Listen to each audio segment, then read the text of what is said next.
Computerised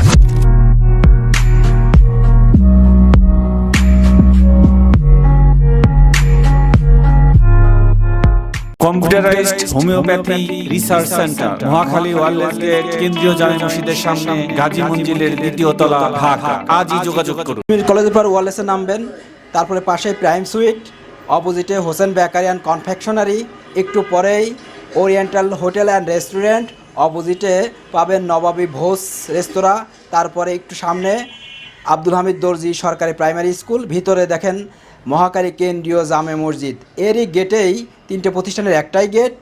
এই গেটের অপোজিটে পাবেন আবু ওয়াস অ্যান্ড অপটিক্যাল, এর পাশ দিয়ে চলে যাবেন একটু সামনে যে বিল্ডিংয়ের দ্বিতীয় তলায় কম্পিউটারাইজড হোমিওপ্যাথি রিসার্চ সেন্টার। আসসালামু আলাইকুম, হ্যালো ভিউয়ার্স, কেমন আছেন? নিশ্চয়ই ভালো আছেন। আজকে আমরা MRIDHA থেকে একটা গুরুত্বপূর্ণ মেডিসিন নিয়ে আলোচনা করব। মেডিসিনের নাম হচ্ছে অ্যাপোসাইনাম ক্যান।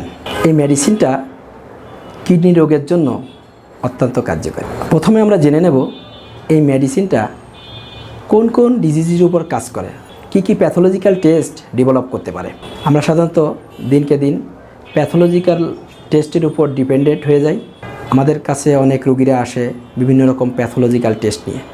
তো টেস্ট দেখেও আমরা বুঝতে পারবো যে এই মেডিসিনটা কভার করবে কি না। তো সাধারণত দেখা যায় অ্যাপোসাইনাম যে প্যাথোলজিক্যাল টেস্টের উপর কাজ করে সেটা হচ্ছে cystitis, hydronephrosis, nephritis, bright disease, urine sediment অর্থাৎ ইউরিনে অ্যালবুমিন, কিডনি স্টোন, এগুলো সাধারণত বেসিক্যালি এই মেডিসিনটা কাজ করে। আমরা যদি এই মেডিসিনের প্রধান লক্ষণের উপর গুরুত্ব দিই সেটা দেখব এই মেডিসিনটা অধিকাংশ ক্ষেত্রেই ড্রপসির উপর কাজ করে, অর্থাৎ this medicine is most of our effective in dropsy, hydrothorax, ascites, urine suppressed and irritable gastrics. এই কয়টা লক্ষণের উপর বেশি ভালো কাজ করে।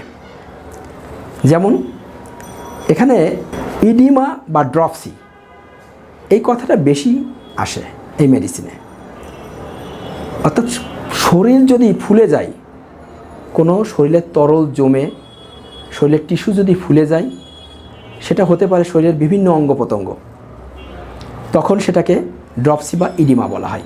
এই ক্ষেত্রে একটু ব্যতিক্রম এসাইডস ব্যবহার করা শব্দটা। এসাইডসটা কখন ব্যবহৃত হয়?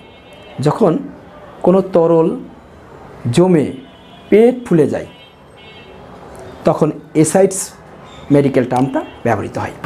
আর হাইড্রোথ্রাক্স এইটা ব্যবহৃত হয় যদি গলার ভিতর শ্লেষ্মা জমে, গলার ভিতরে র্যাটিং হয় অর্থাৎ ঘড়ঘড় শব্দ হয়, এই ক্ষেত্রে হাইড্রোপোথ্রাক্স ব্যবহৃত হয়। এছাড়াও আমরা বেশ কিছু লক্ষণ দেখে বুঝতে পারবো যে এই রোগীটা অ্যাপোসাইনামের রোগী।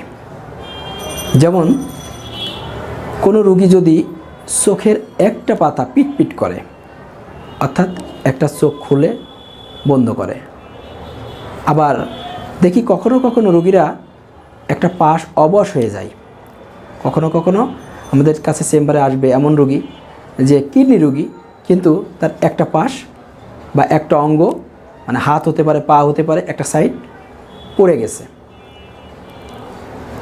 এই ক্ষেত্রে আমরা এই মেডিসিনটার চিন্তা করব একবার। এছাড়াও যখন দেখব কোনো রোগী একদিকে যেমন পানি খেতে চাচ্ছে, তৃষ্ণা আছে কিন্তু পানি খেতে পারছে না, কি বোঝা গেল?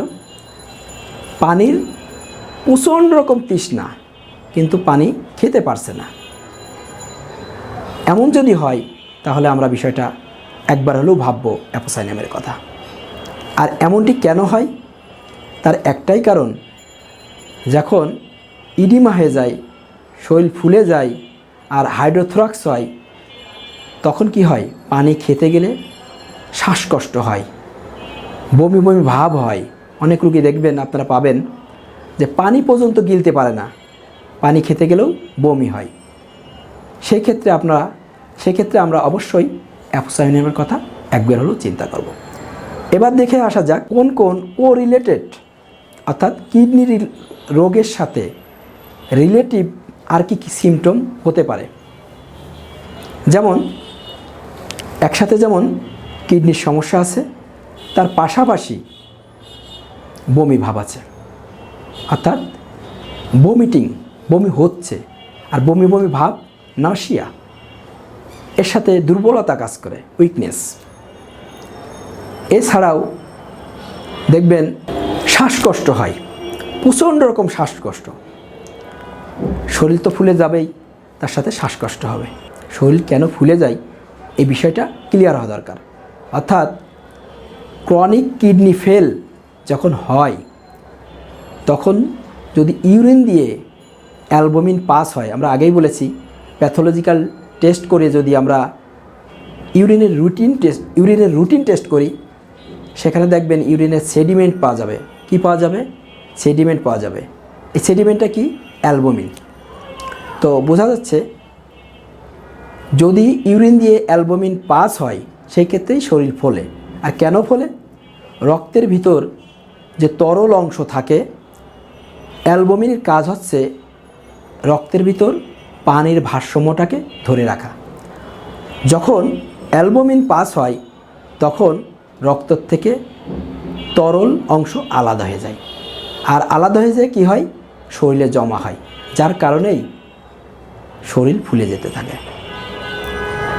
এই আলোচনার মাধ্যমে একথা স্পষ্ট যে ক্রনিক কিডনি ফেল এই রোগের ক্ষেত্রে অ্যাপোসাইনাম সুনির্দিষ্টভাবেই ব্যবহার করা সম্ভব।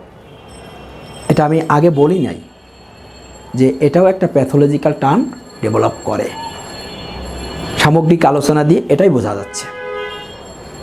তাহলে বোঝা গেল অ্যাপোসাইনাম এমন একটা মেডিসিন কিডনি রোগীদের জন্য, যা আপনি একটু চিন্তা করলে ব্যবহার করতে পারবেন। আমরা যারা কিডনি নিয়ে আলোচনা করি বা কিডনি রোগী দেখার চেষ্টা করি, অবশ্যই একটিবার হলেও অ্যাপোসাইনাম মেডিসিনটা পড়ে দেখবেন। আমার এই বক্তব্যটাই শেষ নয়, আরও কিছু আপনি এখানে পাবেন। আমি একটু চুম্বক অংশটুকু আপনাদের সামনে তুলে ধরলাম, যে কোন অংশ দেখে এক কথায় আমরা অ্যাপোসাইনাম ব্যবহার করতে পারবো কিডনি রোগীদের ক্ষেত্রে। তো ভালো থাকেন, সুস্থ থাকেন। আবার নতুন কোনো বিষয় নিয়ে আপনাদের সামনে হাজির হব। আসসালামু আলাইকুম।